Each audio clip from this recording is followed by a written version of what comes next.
काम करो ऐसा कि एक पहचान बन जाए। हर कदम ऐसा चलो कि निशान बन जाए। यहाँ जिंदगी तो हर कोई काट लेता है। यहाँ जिंदगी तो हर कोई काट लेता है। जिंदगी जियो इस कदर कि मिसाल बन जाए। जिंदगी जियो इस कदर कि मिसाल बन जाए। नमस्कार, आदाब, सत श्री अकाल। तो मेरे प्यारे प्यारे अच्छे अच्छे बच्चों, तो कल वाले जो पीडीएफ जो एमसीक्यूज जो लास्ट जो हमने डिस्कस किए थे, उसमें बेटा हमने 38 तक डिस्कस किए थे। तो कई बच्चों को दिक्कत आ रही थी कि सर थोड़ा सा इसको जूम कर लीजिएगा, पढ़ा नहीं जा रहा, ध्यान नहीं दिया जा रहा, दिखा नहीं रहा प्रॉपरली। कोशिश करता हूँ कि इसमें आप लोगों को प्रॉपर वे से वो दिख जाए। तो क्वेश्चन नंबर 39 जो आपसे डिस्कस करूंगा अभी मैं, अब इसमें क्या दिया हुआ है? The cost of activities relating to create and stimulate demand for companies' products and to secure orders is known as which overheads? Cost of activities, वो activities जिसके द्वारा हम डिमांड को क्रिएट करते हैं, स्टिमुलेट करते हैं कंपनी के प्रोडक्ट को बेचने के लिए, ताकि हम ऑर्डर सिक्योर कर सकें।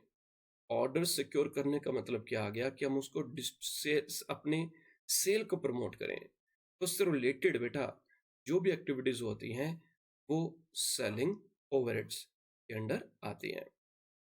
Next, non cost items are those which are, जब हम कॉस्ट शीट बनाते हैं, कॉस्ट शीट के फॉर्मेट में हम सिर्फ वही ट्रांजैक्शंस को लेते हैं जो कॉस्ट से रिलेटेड होंगे।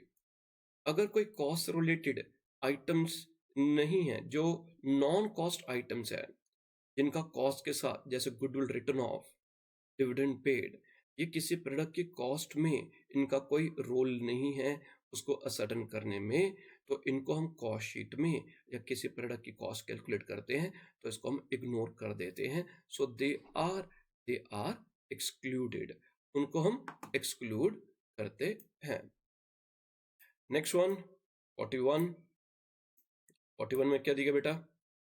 Classification of cost into factory cost, administrative cost, selling and distribution cost and research and development cost is done on the basis of, ये जितनी भी चीजें हैं, फैक्ट्री कॉस्ट है, एडम कॉस्ट है, सेलिंग है, तो ये सब फंक्शंस हैं।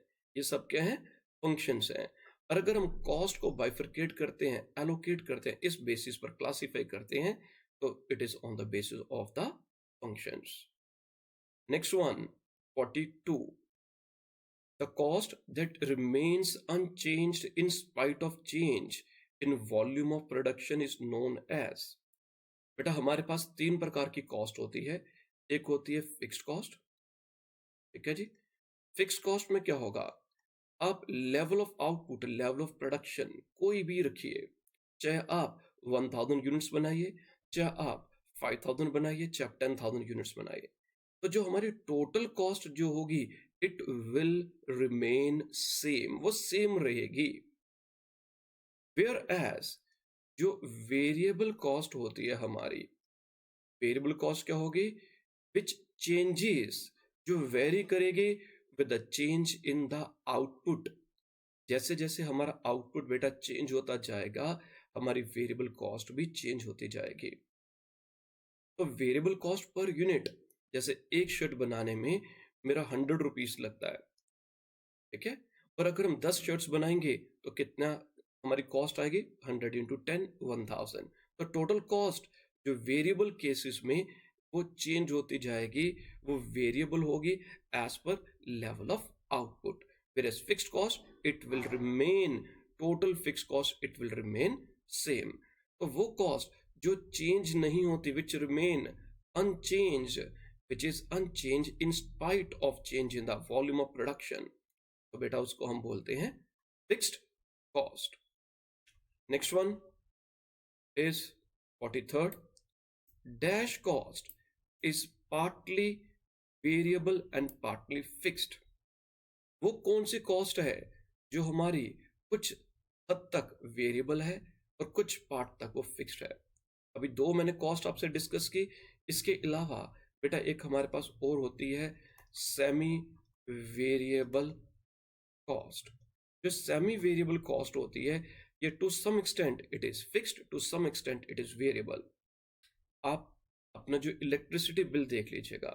इलेक्ट्रिसिटी बिल जो है, इसकी एक एग्जाम्पल आ जाएगी। इलेक्ट्रिसिटी बिल में आप देखेंगे इसमें क्या होगा। अब अभी लॉकडाउन था, लॉकडाउन के टाइम पर कई शॉप्स बिजनेस स्टैब्लिशमेंट ओपन नहीं थे, बट उसके बावजूद भी उन्हें इलेक्ट्रिसिटी बिल आया। और वो जो इलेक्ट्रिसिटी बिल वो क्या था कि आप चाहे कंजम्पशन 0 यूनिट की भी करिए, आप कंजम्पशन ना भी करें, but still you are suppose to pay a minimum amount. जो कम से कम कुछ अमाउंट जो पे करनी होगी, जो कम से कम हमें पे करनी होगी, that is a fixed portion. और इसके अलावा जितना जितना आप इसे यूज करते जाएंगे, उतना उतना आपका बिल और आता जाएगा। That is a variable part. पहले मोबाइल्स में भी यही था, टेलीकॉम इंडस्ट्री में भी था। एक फिक्स्ड चार्ज आ गया 325, जैसे बीएसएनएल का बिल जो एक प्लान था 325 रुपये तो फिक्स है ही है, वो बिल आना ही है। इसके अलावा आप जितनी कॉलिंग करेंगे, आपका बिल इसके अलावा आता जाएगा। अब तो 325 में अनलिमिटेड कर दिया, बट इलेक्ट्रिसिटी बिल ये अभी भी सेमी वेरिएबल कॉस्ट की एक एग्जांपल है। So here answer is B part, semi variable cost. Next one is dash is a statement showing cost of production. तो statement showing cost of production of a particular product. तो किसी भी product के cost को calculate करने के लिए जो हम स्टेटमेंट बनाते हैं उसे बेटा हम कॉस्ट शीट कहते हैं। अगर हमें सिर्फ कॉस्ट को फाइंड आउट करना है तब हम उसे कॉस्ट शीट कहेंगे, और अगर हमें कॉस्ट के साथ सेलिंग प्राइस भी फाइंड आउट करना है तो उसे हम statement of cost and profit बोलेंगे। उसे हम बोलेंगे statement of cost and profit. और अगर सिर्फ कॉस्ट निकालना है तो कॉस्ट शीट आ जाएगी। Next one, question 45। तो 45 में बेटा क्या दिया गया है? The total of work cost and admin overheads is known as. Cost sheet का फॉर्मेट कॉस्ट शीट में क्या जाता है? कॉस्ट शीट में जब हमारे पास बेटा वर्क कॉस्ट आ जाती है, we are having work cost. Work cost में हम ऐड करते हैं ऑफिस और एडम ओवरहेड्स। जब हम इनको ऐड करते हैं तो यहां पर जो हमारे पास कॉस्ट शीट में जो नेक्स्ट आइटम आती है, इसे हम बोलते हैं cost of production. Cost of production. तो कॉस्ट ऑफ प्रोडक्शन क्या आ जाएगा? वर्क कॉस्ट में जब हम एडम ओवरहेड्स ऐड करते हैं, एडमिनिस्ट्रेटिव ओवरहेड्स, या हम उसको ऑफिस ओवरहेड्स भी कह सकते हैं, कॉस्ट ऑफ प्रोडक्शन आ जाता है। इसमें फिर हम आगे ऐड करते हैं ओपनिंग स्टॉक फिनिश गुड्स का, ठीक है। फिर लेस करते हैं हम क्लोजिंग स्टॉक फिनिश गुड्स का। कॉस्ट शीट का बेटा फॉर्मेट है, तो हमारे पास कॉस्ट ऑफ गुड्स सोल्ड आ जाता है। ये जो कॉस्ट ऑफ गुड्स सोल्ड का जो फॉर्मेट अभी मैं बता रहा हूं, ये जो कॉस्ट ऑफ गुड्स सोल्ड है कॉस्ट शीट के अकॉर्डिंगली है। जब हम फिनेंशियल अकाउंटिंग में बात करते हैं तो वहां पर सीओजीएस किसके बराबर होता है? फिनेंशियल में सीओजीएस होता है sales minus gross profit. Sales minus gross profit. But here जो कॉस्ट ऑफ गुड्स सोल्ड होगा उसे हम इस प्रकार से कैलकुलेट करते हैं। इसमें हम ऐड करते हैं देन हमारे जितने भी सेलिंग ओवरहेड्स है, selling and distribution overheads, then we are having total cost और कॉस्ट ऑफ सेल्स। ठीक है बेटा। अब मूविंग टुवर्ड्स, तो इसमें क्या आ गया आंसर? इसका आ गया B part, cost of production. 46th, dash is the total of prime cost and factory overheads. हमारे पास जब प्राइम कॉस्ट होगी, इससे पहले क्या जाता है? इससे पहले बेटा आता है प्राइम कॉस्ट आता है। प्राइम कॉस्ट में जब हम फैक्ट्री के ओवरहेड्स, फैक्ट्री ओवरहेड्स ऐड करते हैं बेटा, हमारे पास जो आता है उसे हम बोलते हैं वर्क कॉस्ट। उसे हम क्या बोलेंगे? वर्क्स कॉस्ट बोलेंगे। तो 46 का जो आंसर है, ये कॉस्ट शीट से जो फॉर्मेट अगर आपको पढ़ा होगा आपने, तो फॉर्मेट से ये आपको मालूम चल जाएगा। 47th में क्या होगा? Consumables are treated as overheads in cost sheet. जो कंज्यूमेबल्स है उसको हम क्या ट्रीट करते हैं? उससे हम ट्रीट करते हैं कौन से ओवरहेड्स हम लेते हैं। और उससे भी पहले बेटा कंज्यूमेबल्स होते क्या है? कंज्यूमेबल्स कंज्यूमेबल्स होते क्या है? अब इसमें क्या जाता है कंज्यूमेबल्स के लिए? फैक्ट्री में आप देखेंगे, फैक्ट्री में, हाँ,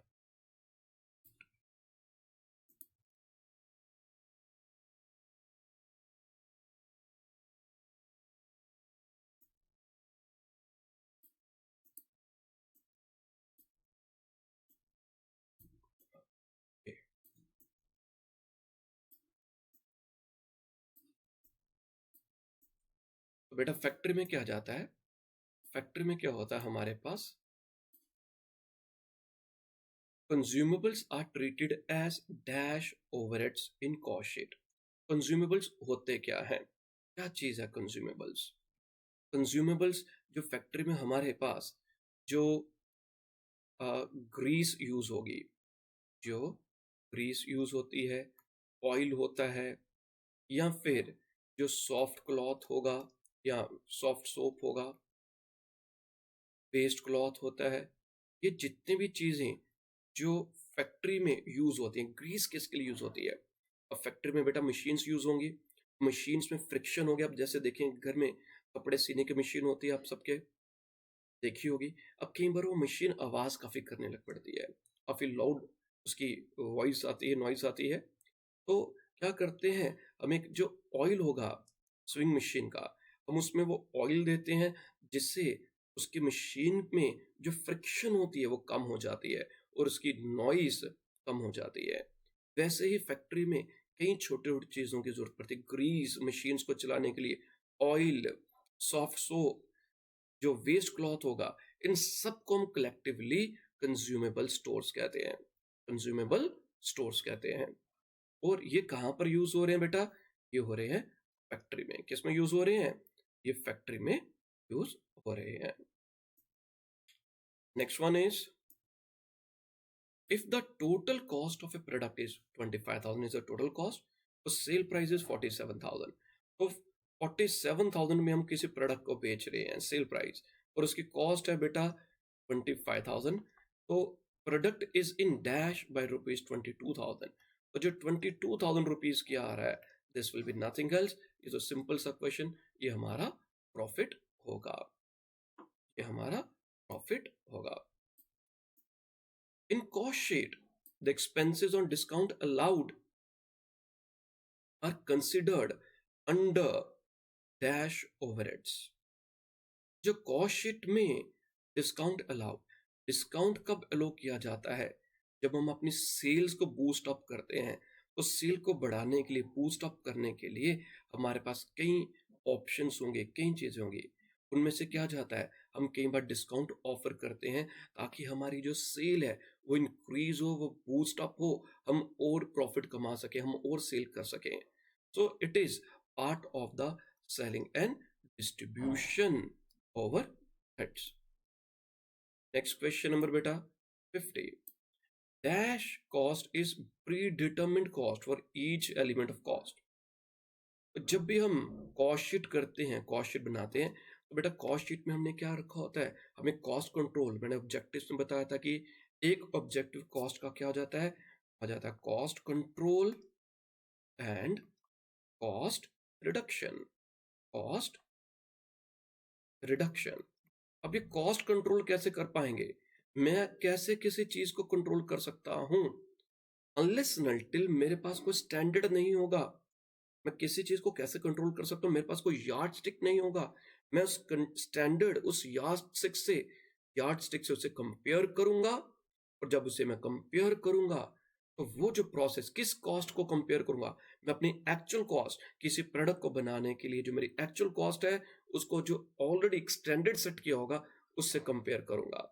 तो स्टैंडर्ड कॉस्ट जो एक प्रीडिटरमिन्ड कॉस्ट है और ईच एलिमेंट ऑफ कॉस्ट, और जिसको हम बाद में एक्चुअल कॉस्ट से कंपेयर करते हैं। और if there is any deviation, if there is any variance, हम उसे कंट्रोल करते हैं, उसे हम इम्प्रूव करते हैं।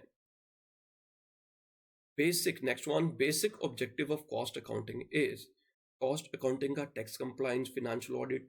तो बेसिक जो ऑब्जेक्टिव है बेटा कॉस्ट अकाउंटिंग का, कॉस्ट असर्टेनमेंट होता है कि हम किसी प्रोडक्ट की कॉस्ट को कैसे असर्टन करें, कैसे उसकी कॉस्ट को हम फाइंड आउट करें। ठीक है जी। तो अब हमारा जो जो आ जाएगा,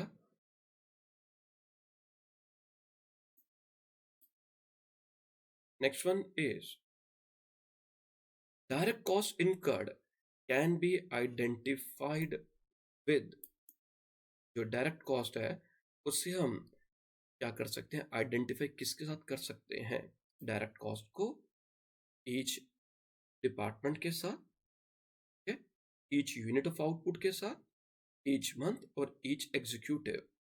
तो डायरेक्ट कॉस्ट मीन्स जो हम किसी पर्टिकुलर प्रोडक्ट को, जो एक प्रोडक्ट बना रहे हैं, जो मेरे पास लेबर काम कर रही है, उसके कॉस्ट को मैं तभी बोलूंगा कि डायरेक्ट कॉस्ट है जब मैं उसको डायरेक्टली एक पर्टिकुलर जैसे मैं एक मार्कर बना रहा हूँ, ये पेन बना रहा हूँ, इस पेन के साथ डायरेक्टली अगर मैं आइडेंटिफाई कर सकता हूँ, ईच यूनिट ऑफ आउटपुट के साथ अगर मैं उसको आइडेंटिफाई कर सकता हूँ, तभी वो डायरेक्ट कॉस्ट कहलाएगी।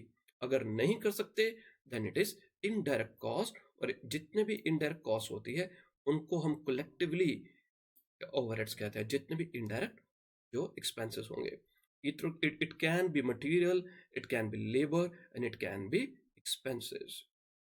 53rd, overhead cost is the total of, overhead cost किसका टोटल होता है, जितने भी इनडायरेक्ट एक्सपेंसेस होते हैं, जितने भी इनडायरेक्ट एक्सपेंसेस होते हैं उनको हम क्या कहाँ पर लेते हैं बेटा, उन सबको कलेक्टिवली हम इनडायरेक्ट कॉस्ट कहते हैं।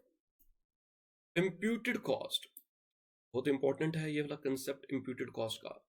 इम्प्यूटेड कॉस्ट क्या होती है, इसको हम नोशनल कॉस्ट भी कह सकते हैं, इसको हम इम्प्यूटेड कॉस्ट को बेटा हम अपॉर्चुनिटी कॉस्ट भी कह सकते हैं, इसको हम अपॉर्चुनिटी कॉस्ट भी कह सकते हैं। इम्प्यूटेड कॉस्ट का मतलब क्या होगा, ये वो कॉस्ट है जो हमें एक्चुअल में, ये वो कॉस्ट है जिसे हमने एक्चुअल में इनकर नहीं किया। ये हाइपोथेटिकल कॉस्ट होती है हमारी। कौन सी कॉस्ट होती है, ये हाइपोथेटिकल कॉस्ट होती है और इसमें किसी भी प्रकार का कैश आउटले नहीं होता, इसमें किसी भी प्रकार का कैश आउटले।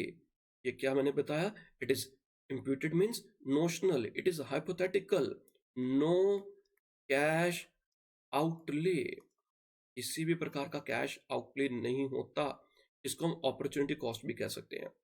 जैसे आ जाएगा नोशनल कॉस्ट में एग्जांपल ले लेते हैं, अगर मेरी अपनी बिल्डिंग, मेरा कोचिंग जो है, कोचिंग सेंटर मेरी अपनी बिल्डिंग में मैं अपना रन कर रहा हूँ, मेरे को तो रेंट किसी को पे नहीं करना, मेरा बाजू वाला है वो किराए की बिल्डिंग में काम कर रहा है। अब मेरे को अपनी परफॉर्मेंस को उसके साथ कंपेयर करना है कि अगर मैं भी रेंटेड बिल्डिंग में काम करता, मेरे को भी रेंट पे करना था।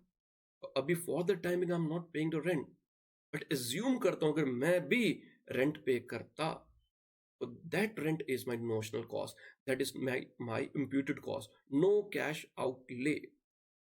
Interest on capital, imputed cost. Next one, operating costing is suitable for, operating costing किसके लिए है, ये सर्विस इंडस्ट्रीज के लिए बेटा ऑपरेटिंग कॉस्टिंग जो है वो सूटेबल रहती है। Process costing is suitable for, process costing already हमने पहले भी कल भी डिस्कस किया था, ये ऑयल रिफाइनिंग फर्म्स में होती है। और ऑयल रिफाइनिंग में क्या होता है कि जो भी हम प्रोडक्ट बना रहे हैं वो कई प्रोसेस से होकर गुजरता है, वो एक प्रोसेस में नहीं बन पाता। जैसे if I am having 3 processes, मेरे पास 3 प्रोसेस है, process 1, process 2 and I am having process 3। यहाँ पर जो फर्स्ट प्रोसेस में इनपुट लगा, यहाँ से जो हमारा प्रोडक्ट बनेगा, जो इसका फाइनल प्रोडक्ट है प्रोसेस 1 का, दैट विल बी इनपुट, यहाँ से हमने रॉ मटेरियल लगाया। इसका जो आउटपुट होगा that will be input for the next process, और नेक्स्ट प्रोसेस के लिए इनपुट होगा। और इसके लिए जो आउटपुट होगा वो नेक्स्ट प्रोसेस के लिए, क्या होगा, this will be input for process 3। और ये प्रोसेस, ये जो चेन है वो चलती जाएगी जब तक हमारा प्रोडक्ट फाइनल स्टेज तक नहीं पहुंच जाता। अब जैसे आप देखेंगे, मिल्क जो आ जाएगा, दूध से दूध से क्या बनेगा? दूध से दही बनेगा, दही से लस्सी, दूध से पनीर बना, दूध से खोया, खोए से क्या हो गया? खोए से क्या बनेगा? मिठाई बनेगी। तो ये एक प्रोसेस हो रहा है, एक से एक प्रोसेस का जो एंड प्रोडक्ट होगा, that will become the input for the next process. Process 2 का जो आउटपुट होगा वो प्रोसेस 3 के लिए इनपुट बनेगा। प्रोसेस 3 में फर्दर उस पर हम काम करेंगे तो वो फाइनल स्टेज बन जाएगा। जो ऑयल रिफाइनरी फर्म्स होती है उसमें यही चलता है। क्रूड ऑयल वो एक स्टेज से एक प्रोसेस है, फिर नेक्स्ट प्रोसेस है, and then again next process में चला जाता है। नेक्स्ट वन बेटा, कॉस्ट क्लासिफिकेशन। जो कॉस्ट क्लासिफिकेशन होती है वो हम किस प्रकार से कर सकते हैं? तो cost classification can be done in, we have several ways. हमारे पास कई तरीके हैं जिसके द्वारा हम कॉस्ट को क्लासिफाई कर सकते हैं। Costing refers to the technique and processes of, तो ये किस चीज की टेक्निक है, किस चीज का प्रोसेस है? तो एक याद रखिएगा, कॉस्टिंग की डेफिनेशन में ये एक टेक्निक है, ये प्रोसेस है। किस चीज का टेक्निक, किस चीज का प्रोसेस है? ताकि हम प्रोडक्ट की कॉस्ट को असर्टेन कर सकें, हम किसी प्रोडक्ट की कॉस्ट को असर्टेन कर सकें। एलोकेशन ऑफ कॉस्ट है, अपोर्शन ऑफ कॉस्ट है। ये एलोकेशन एंड अपोर्शन भी बहुत इंपॉर्टेंट दो कंसेप्ट है जो लेटर मैं फिर आपसे कभी डिस्कस करूंगा। ठीक है जी। तो आज के जो लेक्चर में हम इतने एमसीक्यूज डिस्कस करते हैं, उम्मीद करता हूँ कि आप सबको समझ आ रहा होगा, आपके साथ मैं कनेक्ट कर पा रहा हूँ, एक डिफरेंट मोड को यूज कर रहा हूँ ताकि आपके साथ और बेहतर ढंग से इंटरेक्शन कर सकूं। आपके कोई भी सवाल, कोई भी सुझाव, मोस्ट मोस्ट वेलकम। ठीक है। आप मेरे जो ओरेकल कॉमर्स ट्यूटोरियल, जो मेरा क्या आपका भी चैनल है, आप इस चैनल को प्रमोट करिए, अपने और फ्रेंड्स को बोलिए। अगर आपको इसमें वाकई में कोई क्वालिटी कंटेंट दिखता है, क्योंकि इससे क्या होता है, हमें भी मोटिवेशन मिलता है, हमें भी एक एंथू मिलता है, जज्बा होता है कि ठीक है, अब बच्चों का बारे में हम सोच रहे हैं, वहाँ से हमें फीडबैक मिल रहा है, एनर्जी मिलती है, तो हम में और अच्छा करने की जो मोटिवेशन मिलती है। तो इतना ही बेटा, आज के लिए इतना ही। Thank you, bye bye, take care, have a nice time.